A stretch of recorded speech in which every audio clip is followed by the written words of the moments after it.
ఎలా ఉంటుంది ముగింపు, క్లైమాక్స్ ఎంత బాగా ప్లాన్ చేశారు, ఎలా ఉండబోతోంది అన్నది మాత్రం ఖచ్చితంగా ప్రతి ఒక్కళ్ళు మునివేళ్ల మీద కూర్చుని అలా ఆసక్తిగా ఉత్కంఠగా మాత్రం ఖచ్చితంగా క్లైమాక్స్ని చూస్తారు.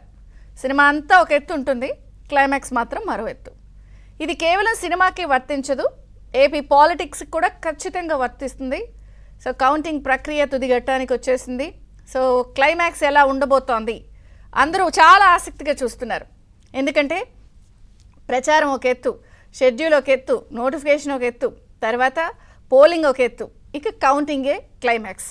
సో ఎవరి బొమ్మ బ్లాక్ బస్టర్ అవుతోంది, ఎవరు బిషాన్ ఎత్తేస్తున్నారు, లేకపోతే ఎవరిది సూపర్ హిట్ సినిమా, ఇందులో హీరో ఎవరు, విలన్ ఎవరు అనేది ఇంకొక 3 రోజుల్లో క్లైమాక్స్కి వచ్చేస్తోంది. సో ఈ క్లైమాక్స్ కోసం అందరూ చాలా ఆసక్తిగా ఎదురు చూస్తున్నారు. అయితే ఒక్కోసారి క్లైమాక్స్లో కూడా చాలా వైలెన్స్ ఉంటుంది, అంత సాఫ్ట్గా ఏమీ క్లైమాక్స్లు ఉండవు. డెఫినెట్గా చాలా వైలెన్స్తో కూడుకున్న క్లైమాక్స్లే ఈ మధ్యకాలంలో మనం చూస్తున్నాం. విలన్ ఎంత పవర్ఫుల్గా ఉంటే హీరో అంత ఎలివేషన్ బాగుంటుంది. సో ఏపీ పాలిటిక్స్ విషయంలో కూడా ఈ క్లైమాక్స్ ఎలా ఉండబోతోంది, ఈ ముగింపు వైలెన్స్తో కూడుకుని ఉంటుందా లేకపోతే సాఫీగా సాగిపోతుందా అన్నది కూడా చాలా ఉత్కంఠభరితంగా ప్రజలు ఆసక్తిగా చూస్తున్నారు. ఫలితాలు ఒక ఎత్తు అయితే ప్రశాంతంగా జరిగితే బాగుంటురా బాబు అని చెప్పి చాలామంది అలా గుండె మీద చేసుకుని చూస్తున్నారు. ఎందుకు అసలు ఇది హింసాత్మకంగా మారచ్చు, క్లైమాక్స్ వైలెన్స్ ఉండొచ్చు అని ఎందుకు అనాల్సి వస్తుంది అంటే, ఒకసారి ప్రధాన పార్టీలన్నీ కూడా ఏదైతే కౌంటింగ్ ప్రక్రియ ఉందో దానికి సంబంధించి సర్వం సిద్ధమవుతున్నాయి, ఏర్పాట్లు చేసుకుంటున్నారు. ముందుగా ప్రధాన ప్రతిపక్షం టీడీపీ విషయానికి వస్తే, టీడీపీ అధినేత మాజీ ముఖ్యమంత్రి చంద్రబాబు గారు విదేశాల నుంచి వచ్చారు. టెలికాన్ఫరెన్స్ నిర్వహించి వాళ్ళ నాయకులతో, ఏజెంట్లతో భేటీ అయ్యి చాలా అప్రమత్తంగా ఉండండి, కంటి రెప్ప కూడా వేయకుండా బ్యాలెట్ బాక్సుల్ని లేకపోతే ఆ పోస్టల్ బ్యాలెట్ల కౌంటింగ్ని చాలా జాగ్రత్తగా చూసుకోండి, ప్రతి ఓటు చాలా చాలా ముఖ్యం, ఎందుకంటే అధికార పార్టీ పోస్టల్ బ్యాలెట్ మీద చాలా రభస అక్కసం ప్రదర్శిస్తోంది, కాస్త కేర్ఫుల్గా ఉండండి, అప్రమత్తంగా ఉండండి, మనం గెలుస్తున్నాం అంటూ టెలికాన్ఫరెన్స్లో దిశానిర్దేశం చేశారు. ఇక్కడి వరకు బాగానే ఉంది, దాన్ని ప్రిపేర్ అవ్వడం, సన్నద్ధత అవ్వడం అని అంటారు.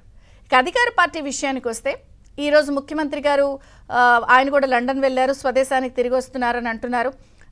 సాయంత్రం మళ్ళీ వారి ఏజెంట్లతో కూడా భేటీ అయ్యి కౌంటింగ్కి సంబంధించిన శిక్షణ, ఏర్పాట్లు, సంసిద్ధత ఆయన కూడా ఆయన స్టైల్లో ప్రిపేర్ చేస్తారని అంటున్నారు. కానీ ఆయనకంటే ప్రిపరేషన్ ముందుగానే 2 రోజుల ముందుగానే రాష్ట్ర ప్రధాన ప్రభుత్వ సలహాదారు సజ్జల రామకృష్ణారెడ్డి గారు ప్రిపేర్ చేశారు.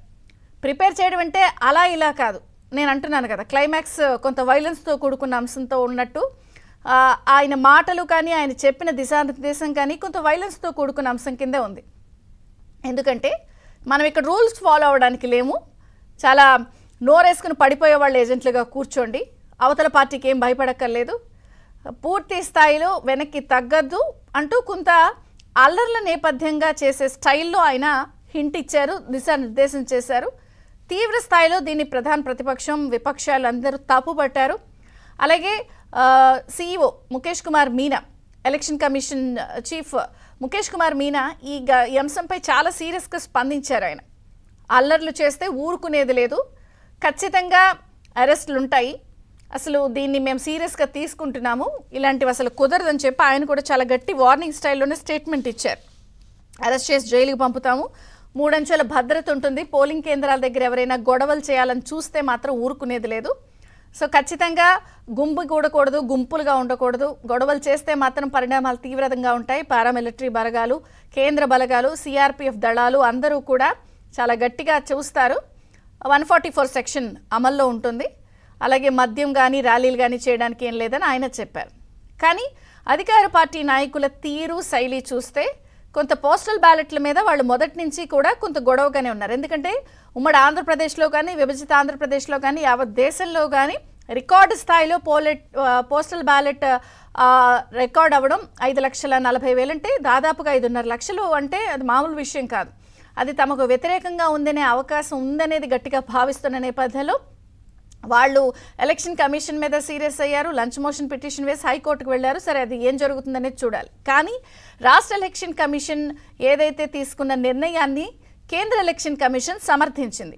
13A సంబంధించి సీల్ వేయకపోయినా, సంతకం ఉన్నా చెల్లుతుంది, అదుండి ఇది లేకపోయినా, ఇదుండి అది లేకపోయినా కూడా ఖచ్చితంగా చెల్లుతుంది. రాష్ట్ర ఎన్నికల కమిషన్ ముఖేష్ కుమార్ మీనా ఇచ్చిన నిబంధనలు కరెక్టేనంటూ సమర్థించింది. కానీ వీళ్ళు కోర్టుకు వెళ్ళారు, ఏం జరుగుతుందనేది చూడాలి. మొత్తానికైతే ఎన్నికల కౌంటింగ్ ప్రక్రియకి అంతా సిద్ధమైపోయింది. కానీ ఇటు ప్రధాన ప్రతిపక్షం మాత్రం చాలా గుమ్మనంగా మనం గెలుస్తాం, నిండుకుండా తొణకదు అన్నట్టు చాలా ధీమాగా జాగ్రత్తగా ఉండండి, అప్రమత్తంగా ఉండండి అని చెప్తున్నప్పటికీ కూడా అధికార పార్టీ పోస్టల్ బ్యాలెట్ల మీద కానీ లేకపోతే అల్లర్లు చేసే విషయంలో కానీ కొంత హింసాత్మకంగా ఘటనల అంశం విషయంలో హింట్ ఇచ్చే స్టైల్లో మాట్లాడడం కానీ సజ్జల గారు కానీ వైవి సుబ్బారెడ్డి గారు కానీ పేది నాని కానీ వీళ్ళ స్టేట్మెంట్స్ అన్నీ చూస్తే కొంత కౌంటింగ్ రోజు అల్లర్లు జరిగే అవకాశం ఉందా, ఈ కౌంటింగ్ కుట్రలేంటి, అటు వీళ్ళు ఇలా మాట్లాడడం, ముఖేష్ కుమార్ మీనా సీరియస్ అవ్వడం, ఈరోజు ప్రత్యేకంగా చంద్రబాబు నాయుడు, జనసేన అధినేత పవన్ కళ్యాణ్, బీజేపీ ముఖ్య నేతలు కూడా భేటీ అవబోతున్నారు. కౌంటింగ్ ఏజెంట్లకి ఎలా ఉండాలి ఏంటనేది వాళ్ళు శిక్షణ ఇవ్వబోతున్న నేపథ్యంలో ఏం జరుగుతోంది, రాబోయే 3 రోజులు సస్పెన్స్కి తెరబడబోతున్న నేపథ్యంలో రేపు సాయంత్రానికి ఎగ్జిట్ పోల్స్ వస్తాయి. కాబట్టి నిజంగా హింసాత్మక ఘటనలు చెలరేగే అవకాశం ఉందా,